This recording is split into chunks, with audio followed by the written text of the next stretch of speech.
రాయలసీమలో మరోసారి ఫ్యాక్షన్ బుసలు కొట్టింది. వరుసగా 2 రోజుల్లో 2 హత్యలు జరిగాయి. రౌడీ షీటర్లు ఫ్యాక్షన్లోకి దిగుతున్నారు.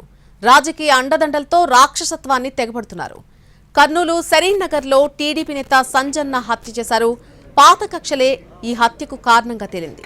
సరీన్ నగర్కు చెందినటువంటి రౌడీ షీటర్ అంజీ ఎలియాస్ రామాంజనేయులకు సంజన్నతో తీవ్ర స్థాయిలో విభేదాలున్నాయి. గత 3 ఏళ్లుగా ఇద్దరి మధ్య పచ్చగడ్డి వేస్తే భగ్గుమనే పరిస్థితుంది. అంజీ సంజన కుటుంబాల మధ్య గతంలో ఘర్షణలు జరిగాయి. పరస్పరం దాడులు కూడా చేసుకున్నారు. ఈ క్రమంలో ఈ దారుణ హత్య జరిగింది.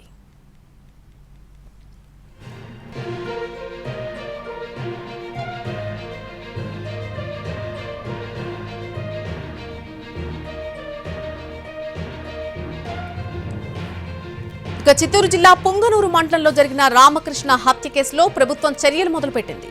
పుంగనూరు సీఐ శ్రీనివాసులను సస్పెండ్ చేస్తూ ఆదేశాలిచ్చారు ఉన్నతాధికారులు. పుంగనూరు మండలం చంద్రమాకులపల్లె పంచాయతీ పరిధిలోని కృష్ణాపురం గ్రామంలో టీడీపీ కార్యకర్త రామకృష్ణను హత్య చేశారు ప్రత్యర్థులు. రామకృష్ణ అతని కొడుకు సురేష్లపై వాలంటీర్ భర్త వెంకటరమణ వేట కొడవలతో దాడి చేశాడు. మెడపై నరకడంతో రామకృష్ణ తీవ్రంగా గాయపడ్డాడు. రామకృష్ణను స్థానికులు హుటాహుటిన మదనపల్లిలోని హాస్పిటల్కు తరలించారు. పరిస్థితి విషమంగా ఉండటంతో తిరుపతిలోని హాస్పిటల్కు తరలిస్తూ ఉండగా రామకృష్ణ ప్రాణాలు కోల్పోయాడు. ఈ హత్యపై ప్రభుత్వం సీరియస్ అయింది. వైసీపీ నేతలపై రామకృష్ణ ఫిర్యాదు చేసినప్పటికీ పోలీసులు నిర్లక్ష్యం వహించడంపై ప్రభుత్వం సీరియస్ అయింది. పోలీసుల నిర్లక్ష్యం కారణంగానే ఈ హత్య జరిగినట్టు భావించిన ఉన్నతాధికారులు సీఐ శ్రీనివాసులను సస్పెండ్ చేశారు.